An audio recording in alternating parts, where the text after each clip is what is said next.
আল্লাহ রাব্বুল আলামিন পবিত্র কুরআনুল কারীমের 85 নম্বর সূরা সূরাতুল বুরুজের মধ্যে একজন রহস্যময় বুদ্ধিমান একজন ওলি বালকের ঘটনা আমার আল্লাহ তুলে ধরেছেন। জুড়ে বলুন সুবহানাল্লাহ। ওই আইয়ামে জাহিলিয়াতের যুগের পূর্বে ঈসা আলাইহিসসালামের উম্মতের মধ্য থেকে এমন একজন জালিম বাদশা ছিল।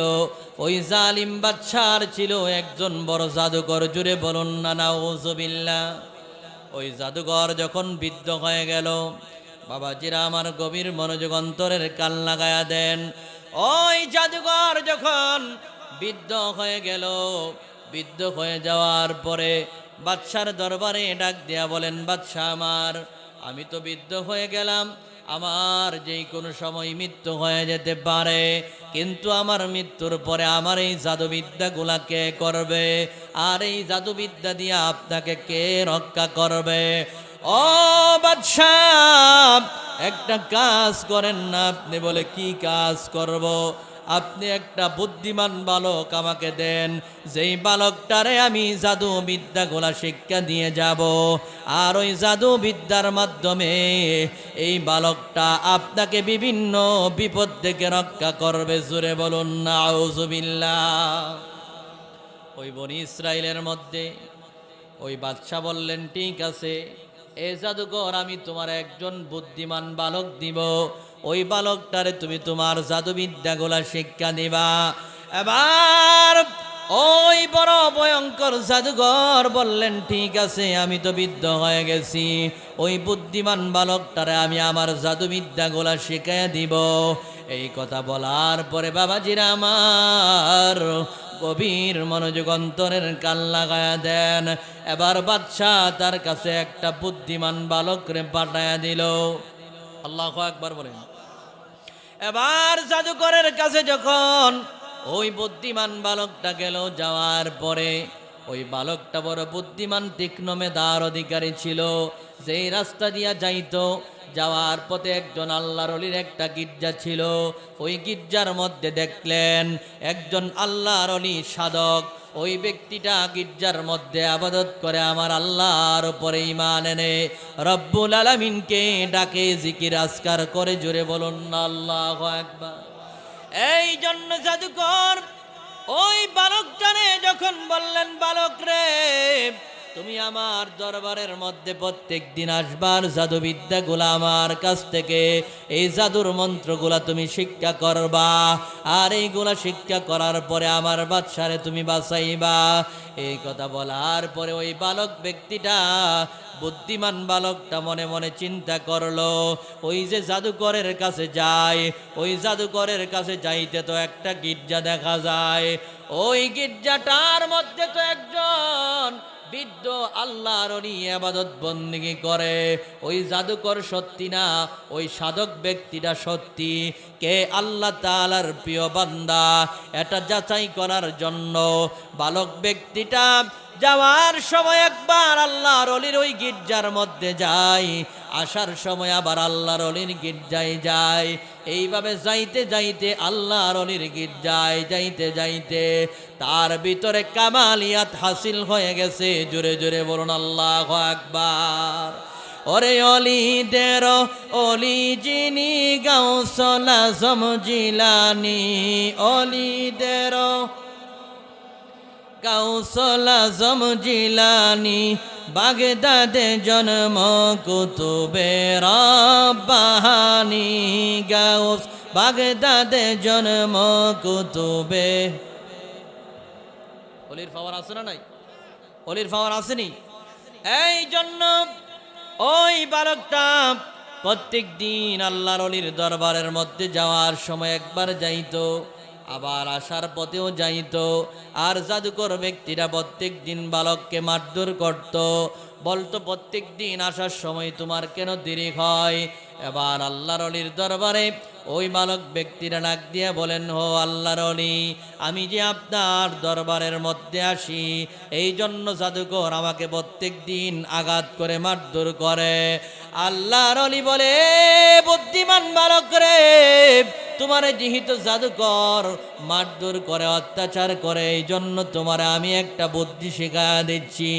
বলে আল্লাহর ওলি গো, কি বুদ্ধি আমারে শিখায়া দিবেন?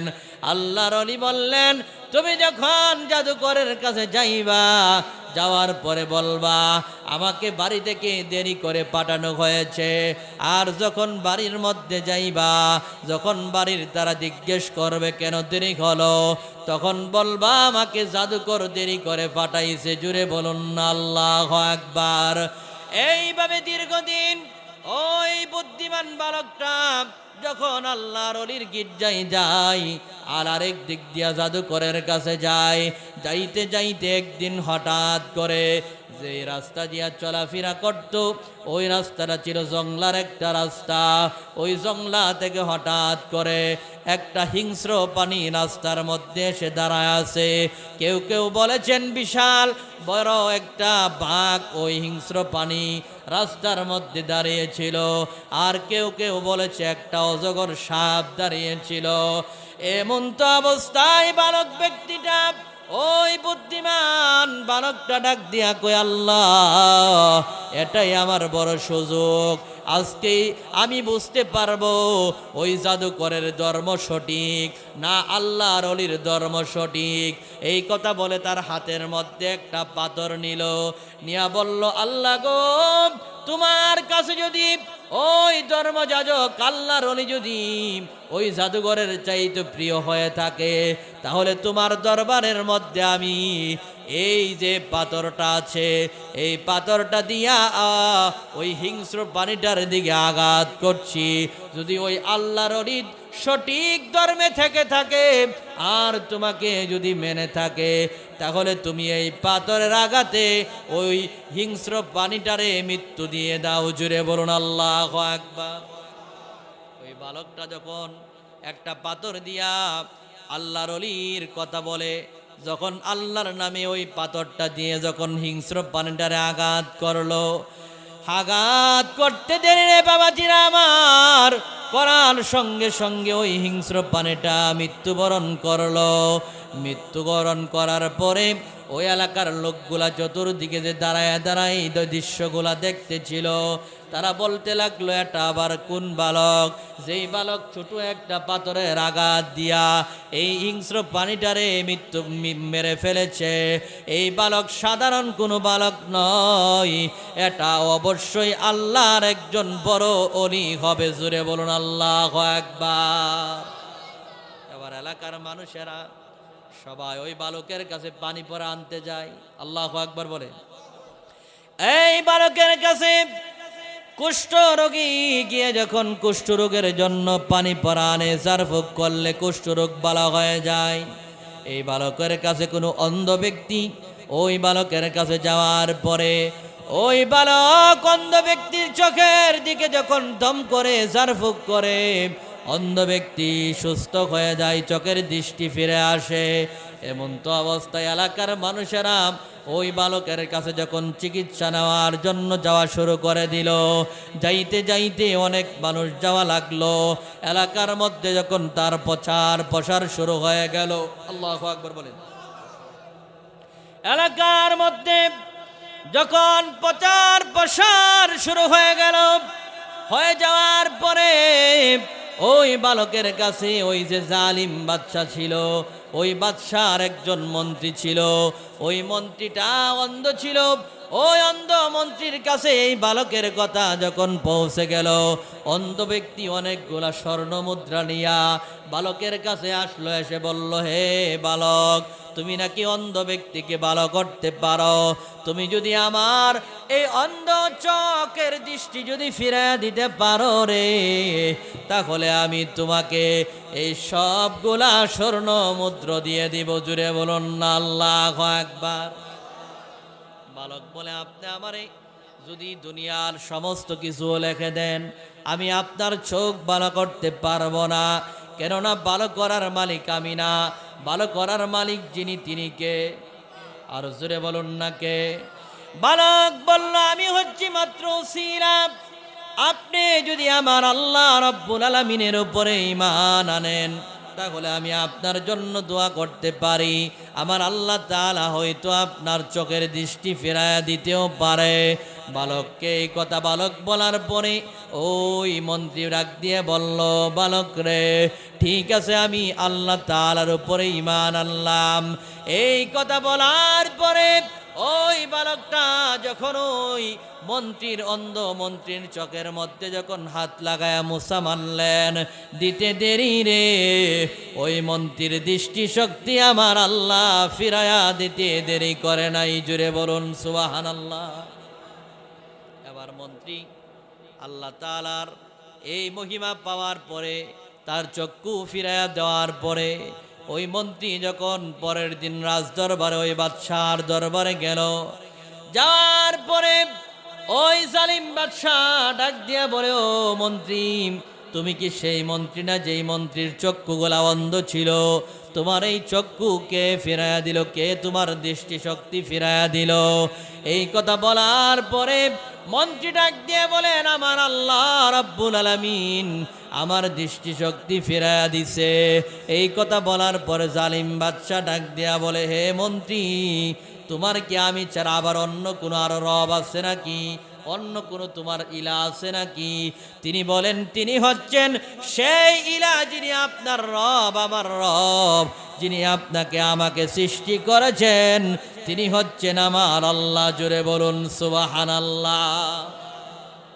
এবার জালিম বাদশাহ ডাক দিয়া বলে, এ মন্ত্রী, তুমি যদি এই কথা থেকে যদি ফিরে না আসো, আমার কথা যদি না মানো, আর ঈমান যদি পরিত্যাগ না করো, তাহলে তোমাকে হত্যা করা হবে। আর এই কথা তোমাকে কে শিখাইলো যে আমাদের একজন আল্লাহ আছে, আমি ব্যতীত আবার কে আল্লাহ তোমার? আমি তো তোমার রব। ওই বাদশাহ যখন এই কথা বলল, মন্ত্রী বলে, না না, তুমি আমার প্রভু হতে পারো না। আমার প্রভু তো তিনি যিনি তোমার রব, আমার রব ওই আল্লাহ রাব্বুল আলামিন। জোরে বলুন না সুবহানাল্লাহ। এবার বাদশা ডাক দিয়ে বলল, যদি তুমি ঈমান পরিত্যাগ না করো, ঈমান যে আনছো আল্লাহর উপরে, এটা যদি ফিরে না আসো, তাহলে তোমাকে হত্যা করা হবে। আর ওই মন্ত্রীকে যখন জেলখানার মধ্যে নিয়ে এরকম ভাবে আঘাত করা হলো আর বলা হলো, তোমাকে কে এই কথা শিক্ষা দেওয়া হয়েছে? মন্ত্রী শিকার আসে না, এক পর্যায়ে বলল, ওই যে একজন বালক আছে, ওই বালক ব্যক্তিটা আমার এই কথাগুলো শিখাইছে। এই কথা বলার পরে ওই জালিম বাদশা বালকটারে ধরে নিয়ে আসলো। আসার পরে বালককে জিজ্ঞেস করলো, হে বালক, তোমাকে এই কথা কে শিক্ষা দিয়েছে? বালক বলল, ওই যে একজন আল্লাহর ওলি সাধক আছে, ওই সাধক আমাকে এই কথা শিক্ষা দিয়েছে। এই কথা বলার পরে ওই আল্লাহর ওলিকে আনার পরে বলল, তুমি যদি ঈমান না ত্যাগ করো, তাহলে তোমাকে হত্যা করা হবে।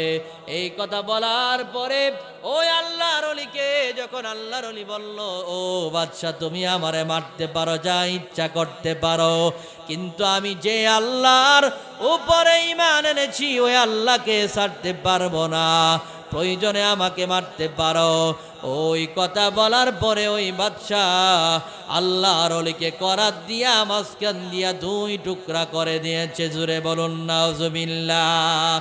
রহমতে আলম নবী নূরে মুজাসসাম, বলো রহমতে আলম নবী সাম। সাহাবীরা আতর বানাই ওই নবীজির গাম, সাহাবীরা আতর বানাই। ওস্তনে হান্নানা একটা খেজুর গাছের নাম, যাকে ধরে খুতবা দিতেন রাসূল আকরাম। বলেন, ওস্তনে হান্নানা একটা খেজুর গাছের নাম, যাকে ধরে খুতবা দিতেন রাসূল আকরাম। গাছটা নবীর বিরহে কাঁদিতে রহে গাছটা নবীর বিরহে কাঁদিতে রহে হতবাক হইলেন যত সাহাবায়ে কেরাম হতবাক হইলেন যত রাম রহমতে আলম নবী নূরে মুজাসসাম জোরে রহমতে আলম নবী নূরে মুজাসসাম সাহাবীরা আতর বানায় ওই নবীজির গাম সাহাবীরা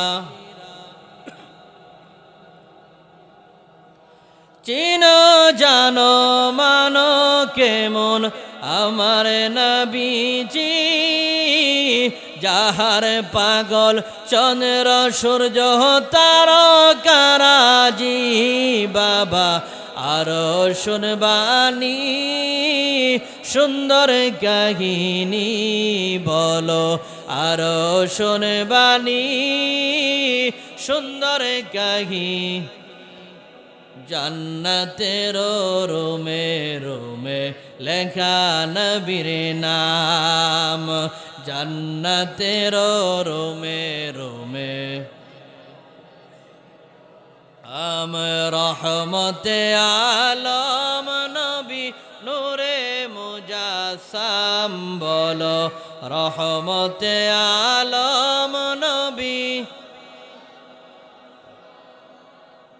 সাহাবীরা আতর বানায় বীজরে গাম সাহাবীরা আতর বানায় ও বাবাজিরা রে আমার গভীর মনোযোগ অন্তরের কান লাগায় দেন এবং বালক ব্যক্তিটারা আবার ডাক দিয়া বাদশা বলে ও বালক তুমি যদি ওই আল্লাহ তাআলার উপরে যে ঈমান এনেছো এখান থেকে যদি ফিরে না আসো তাহলে তোমাকেও হত্যা করা হবে জোরে বলুন না নাউজুবিল্লাহ আবার বালক ডাক দিয়ে বলে আমাকে আপনি মারতে পারেন যা ইচ্ছা করতে পারেন কিন্তু আমি এমন আল্লাহর উপরে ঈমান এনেছি এক মুহূর্তের জন্য আমি পিছপা হব না ওই আল্লাহ তাআলাকে বলতে পারবো না আর কুফরি করতে পারবো না এই কথা বলার পরে ওই জালিম বাদশা ডাক দিয়ে বলে ও সেনাবাহিনীরা রে একটা কাজ করো এই বালক ব্যক্তিটারে তোমরা পাহাড়ের উপরে নিয়ে যাও ওই পাহাড় থেকে তোমরা এই বালক ব্যক্তিটারে যদি সে ঈমান পরিত্যাগ না করে তাহলে পাহাড় থেকে তার নিচে ছুঁড়ে মারবা আর সেখান থেকে পরে সে মৃত্যুবরণ করবে যখন তাকে পাহাড়ের উপরে সেনাবাহিনীরা নিয়ে গেল যাওয়ার পরে পাহাড়ের উঁচাই যখন উঠলো ওই চূড়ার মধ্যে যাওয়ার পরে এবার বালক ব্যক্তিটা আমার আল্লাহর ডাক দিয়া কই আল্লাহ ইবাদত করি তুমি আল্লাহর আর সাহায্য চাই তোমার কাছে আল্লাহ গো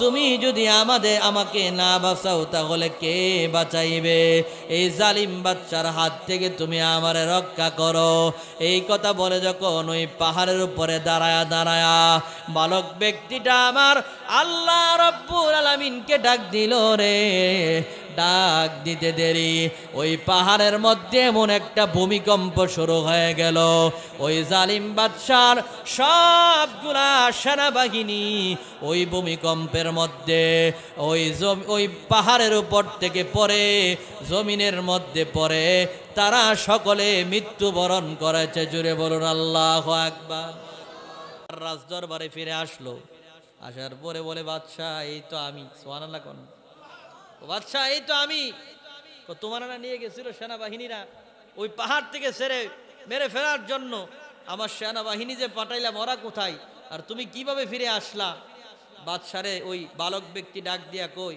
তোমার সেনাবাহিনী যাদেরকে পাঠাইছো এই সেনাবাহিনী কি করবে আমি এমন এক আল্লাহর উপরে ঈমান এনেছি তোমার এই সেনাবাহিনী আমাকে কিছু করতে পারে নাই এই সেনাবাহিনীকে আমার আল্লাহ ধ্বংস করে দিয়েছে জুড়ে বলুন সুবহানাল্লাহ এবার বাদশা আবার আরেক দল শক্তিশালী সেনাবাহিনীদেরকে নিয়ে বলল, আমার সেনাবাহিনীরা, এই বালকটারে তোমরা নদীর মাঝখানে, সমুদ্রের মাঝখানে নিয়ে যাও। ওই নৌকা দিয়া সমুদ্রের মাঝখানে নিয়ে যাওয়ার পরে যদি সে ঈমান পরিত্যাগ করে আমাকে প্রভু মানে, তাহলে ফিরায় নিয়ে আসবা। আর যদি বলে না আমি ঈমান পরিত্যাগ করব না, তাহলে ওই সমুদ্রের মাঝখানে তাকে পানির মধ্যে হাত পা বেঁধে ছেড়ে দিবা। তখন শক্তিশালী সেনাবাহিনীরা ওই সমুদ্রের মাঝখানে যখন বালক ব্যক্তিটারে নিয়ে গেল, নিয়ে যাওয়ার পরে রে সমুদ্রের মাঝখানে নৌকার মধ্যে ওঠার পরে বালক ব্যক্তিটা আমার আল্লাহকে ডাক দিয়া বলে, আল্লাহ, ও মায়ার আল্লাহ, ইবাদত করি তোমার, আর তুমি আল্লাহর কাছেই তো সাহায্য চাই। এই সেনাবাহিনীর হাত থেকে, জালিম বাচ্চার হাত থেকে তুমি আমাকে রক্ষা করো। এইভাবে দোয়া করতে দেরি রে আমার আল্লাহ ওই সেনাবাহিনীদেরকে নিয়ে যেই নৌকা নিয়ে সমুদ্রের মাঝখানে গিয়েছিল, সমুদ্রের ভিতরে আমার আল্লাহ এমন এক ঝড় তুফান শুরু করে দিছে। ওই ঝড় তুফানের মধ্যে সবগুলা সেনাবাহিনী ওই সমুদ্রের ভিতরে খাবুডুবু খাইতে খাইতে ওই সমুদ্রের ভিতরে সবগুলা মৃত্যুবরণ করেছে। এই বালক ব্যক্তি আল্লাহর কুদরতি ভাবে এই বালক আবার জমিনের মধ্যে ফিরে আসলো সমুদ্রের পারে। আসার পরে আবার রাজ দরবারে গেল, গিয়ে বলতেছে, বাদশাহ, এই তো আমি। সুবহানাল্লাহ গণ। বাদশাহ গো, কি ব্যাপার, আজীব কারবার, তোমার না আমার সেনাবাহিনী নিয়ে গেল সমুদ্রের মাঝখানে তোমার হাত পাগুলা বেঁধে ছেড়ে দেওয়ার জন্য, তুমি এখানে কেমন করে আসলা? আর আমার সেনাবাহিনী কোথায়? তারাই আছে বা কোথায়? তাদের কি অবস্থা? ওই বালক ব্যক্তি বলল, আপনার সেনাবাহিনী যেগুলা বাড়াইছেন সবগুলা সমূলে আমার আল্লাহ সবগুলার ধ্বংস করে দিছে। জোরে বলুন না সুবহান। আমার আল্লাহর এই পাওয়ার আছে না নাই? জোরে বলুন না, আছে না নাই? ওই আল্লাহর কাছে সাহায্য চাইলে আমার আল্লাহ সাহায্য করে কি করে না? তাহলে ইবাদত যার জন্যে, সাহায্য চাইবো তার কাছে। জোরে বলুন ঠিক না বেটি?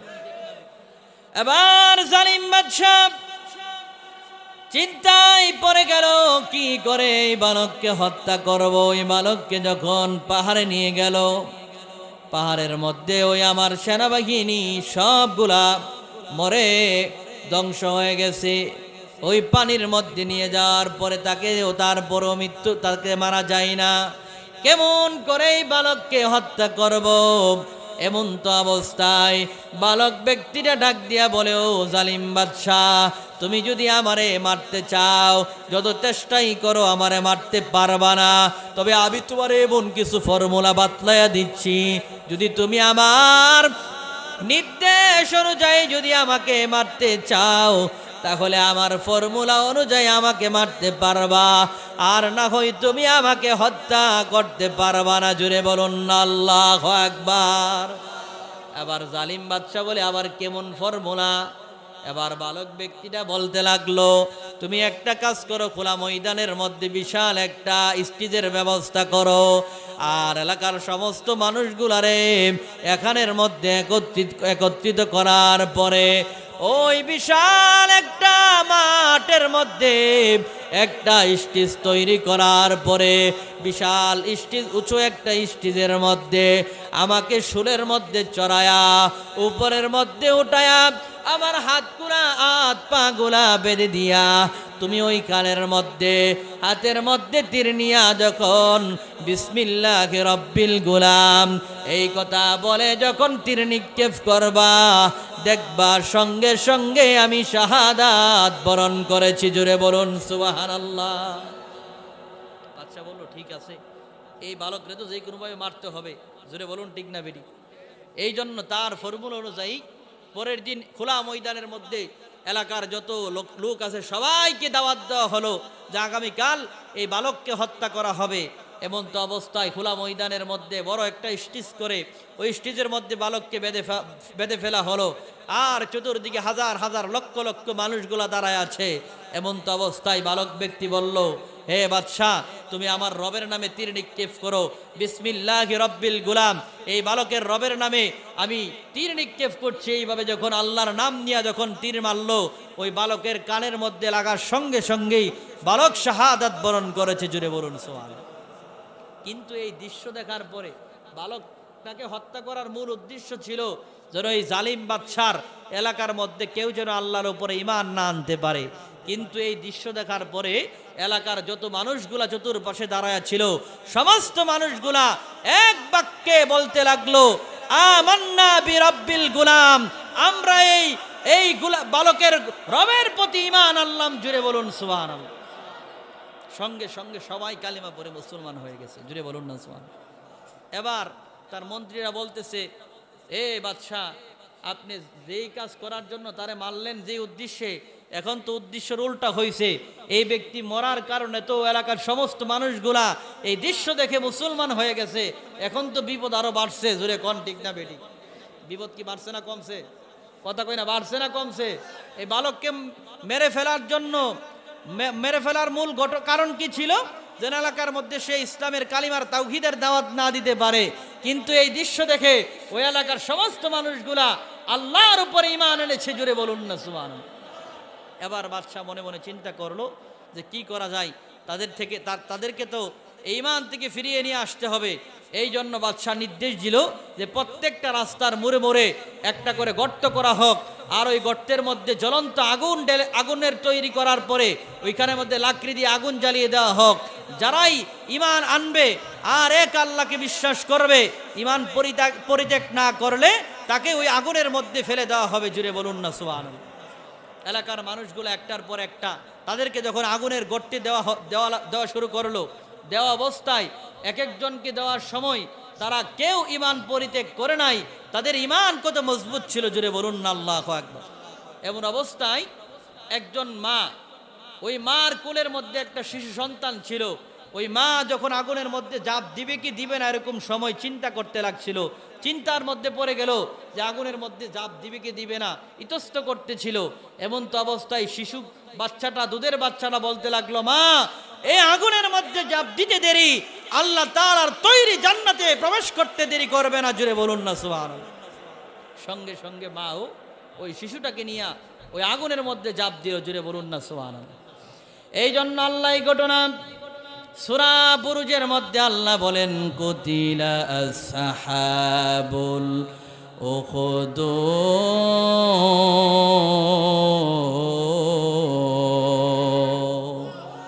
আল্লাহ বলেন ধ্বংস হয়েছে আগুনের অধিপতিরা। জুড়ে বলুন আল্লাহু আকবার। তাদেরকে মারার কারণ কি? আমার আল্লাহ বলেন, ওয়ামা নাকামু মিনহুম ইল্লা আইয়ুমিনু বিল্লাহিল আজিজিল হামিদ।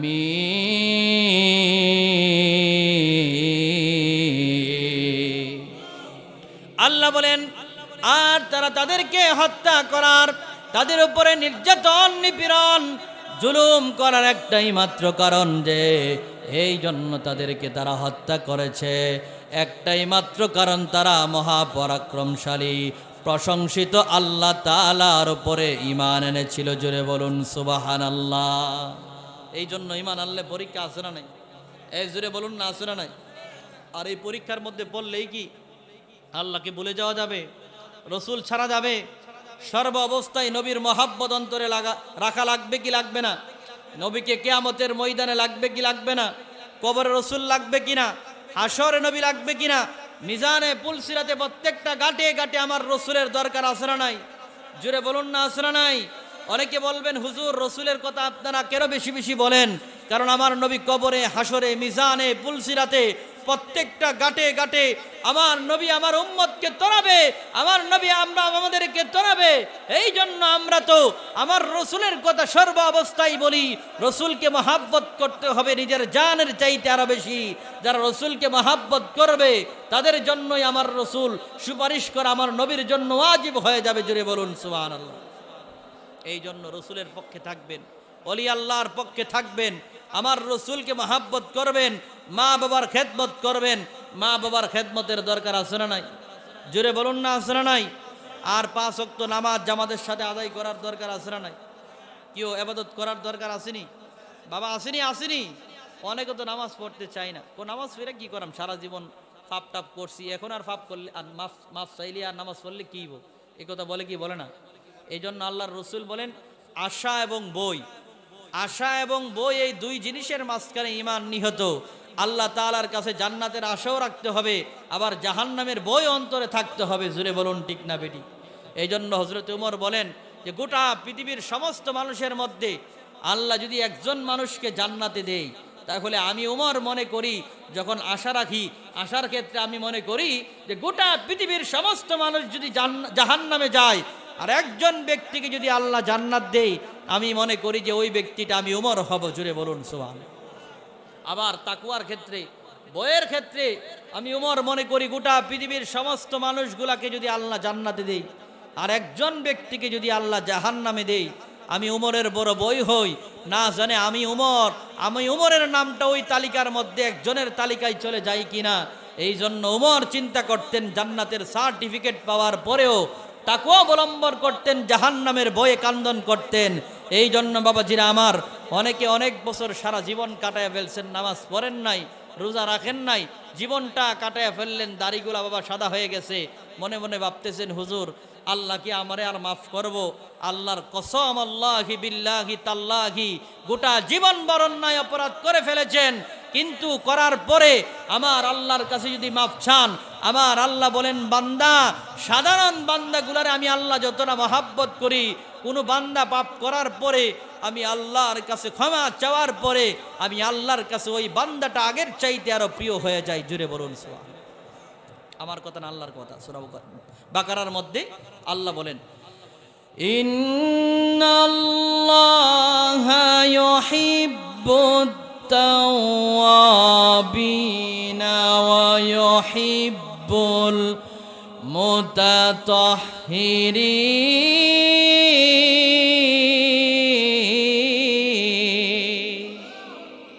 আল্লাহ বলেন নিশ্চয়ই আমি আল্লাহ তওবাকারীদেরকে ভালোবাসি। জুড়ে বলুন সুবহান।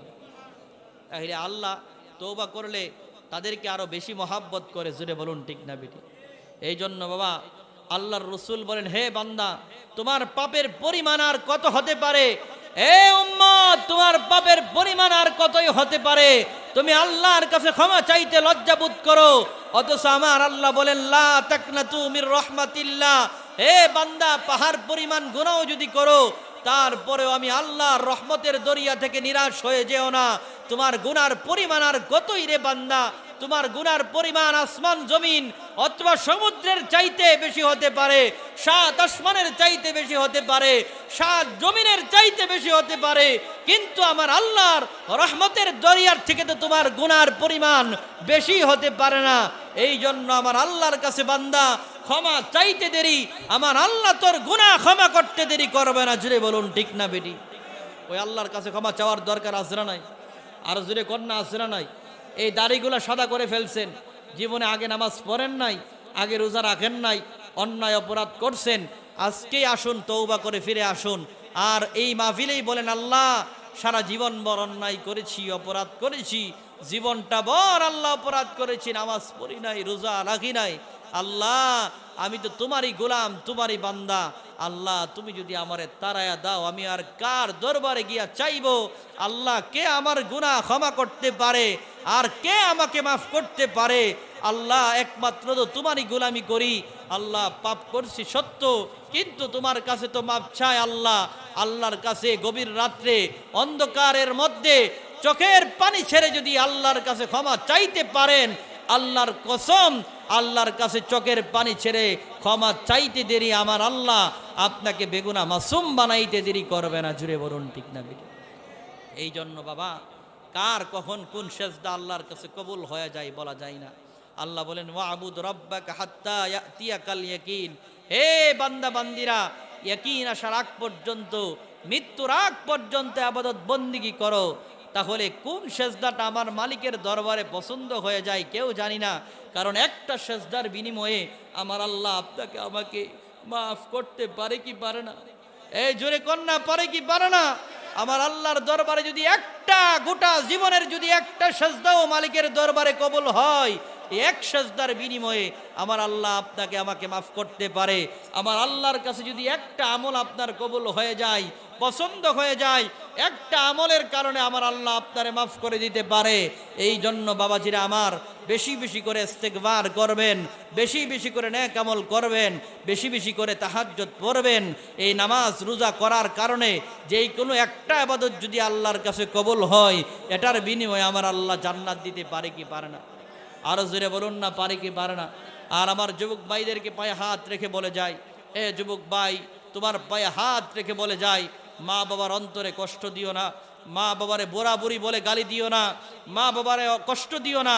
মা বাবা হচ্ছে একটা জান্নাত, আর এই মা বাবা হচ্ছে এই দুনিয়ার মধ্যে জান্নাত অথবা জাহান্নাম। জোরে বলুন ঠিক না বেটি? আল্লাহর রসুল বলেন, ক্বালা হুমা জান্নাতুকা ওয়া নারুক, তোমার পিতামাতা তোমার জন্য জান্নাত অথবা জাহান্নাম। এই মা বাবারে খুশি করাইতে পারলে, মা বাবার মুখে যদি হাসি ফুটে, এই মা বাবা যদি হাসি মুখে তোমার জন্য দোয়া করে, আল্লাহর কসম তোমার জন্য জান্নাত ওয়াজিব হয়ে যাবে। আর গোটা জীবন ভর ইবাদত বন্দিগি করে না, কিন্তু মায়ের মনে কষ্ট দিলা, আল্লাহর কসম এই আবাদতের যাররা পরিমাণ কোনো দাম নাই, মূল্য নাই আল্লাহর কাছে। গোটা জীবনের আমল তোমার জন্য বরবাদ হয়ে যাবে মা বাবার অন্তরে যাররা পরিমাণ কষ্ট দিলে। এই জন্য যুবক ভাইরা আমার, মা বাবার সাথে সদাচরণ করবা, মা বাবার খেদমত করবা, মা বাবাকে অন্তরে দিয়া মহাব্বত করবা। মা বাবার খেদমতের মাধ্যমে আমার আল্লাহ রাজি খুশি হয়ে যায়। জুড়ে বলুন ঠিক না বেটি? এই জন্য বাবাজিরা আমার, মা বাবার সাথে ভালো আচরণ করার দরকার আছে না নাই? এই যুবক ভাইরা আছে না নাই? এই জন্য অবশ্যই মা বাবার সাথে সদ আচরণ করবেন। আর অনেকে আছে তো নামাজ পড়তে চাই না, নামাজ যে পড়েন না, এই নামাজ না পড়ার কারণে আপনার মধ্যে আর জানোয়ারের মধ্যে কোনো পার্থক্য নাই। জুড়ে বলুন ঠিক না বেটি? কারণ জানোয়ার নামাজ পড়ে না, জানোয়ার আল্লাহকে সেজদা করে না। আর তুমিও যদি আল্লাহকে সেজদা না করো, তাহলে তোমার মধ্যে আর জানোয়ারের মধ্যে কিসের পার্থক্য? বলবেন হুজুর আমাদেরকে জানোয়ারের সাথে তুলনা করছেন। আরে বেটা, আমি করি নাই। আল্লাহ বলেন, লাহুম কুলুবুল্লাহ ইয়াফকাহুনা বিহা ওয়া লাহুম আ'য়ুনুল্লাহ ইউবসিরুনা বিহা ওয়া লাহুম আযানুল্লাহ ইয়াসমাউনা বিহা উলাইকা কাল আনআম। হে বান্দা বান্দিরা, এই দুনিয়ার মধ্যে যেইগুলা, যাদেরকে আমি আল্লাহ কলব দিলাম, অন্তর দিলাম, যাদেরকে আমি আল্লাহ শ্রবণ শক্তি দিলাম, তাদেরকে আমি আল্লাহ তাআলা দেখার দৃষ্টি শক্তি দিলাম, এত কিছু দেওয়ার পরেও যারা আমি আল্লাহ চিনে না, তাদেরকে আমি আল্লাহ বলে দিলাম তারা হচ্ছে উলাইকা কাল আনআম, চতুষ্পদ জন্তুর মতো। জুড়ে বলুন ঠিক না বেটি? তাহলে তুমি নামাজ পড়ো না, তোমার মধ্যে আর জানোয়ারের মধ্যে কোনো পার্থক্য নাই। যারা ইবাদত করে না, আল্লাহ চিনে না, পরকাল চিনে না, রসুল চিনে না, তাদের মধ্যে আর হাইওয়ানের মধ্যে কোনো পার্থক্য নাই। জুড়ে বলুন ঠিক না বেটি? আমার কথা না আল্লাহর কথা? জুড়ে বলুন না, আমার কথা না আল্লাহর কথা? আল্লাহ বলেন এগুলো হচ্ছে চতুষ্পদ জন্তুর মতো, জানোয়ারের মতো, হাইওয়ানের মতো।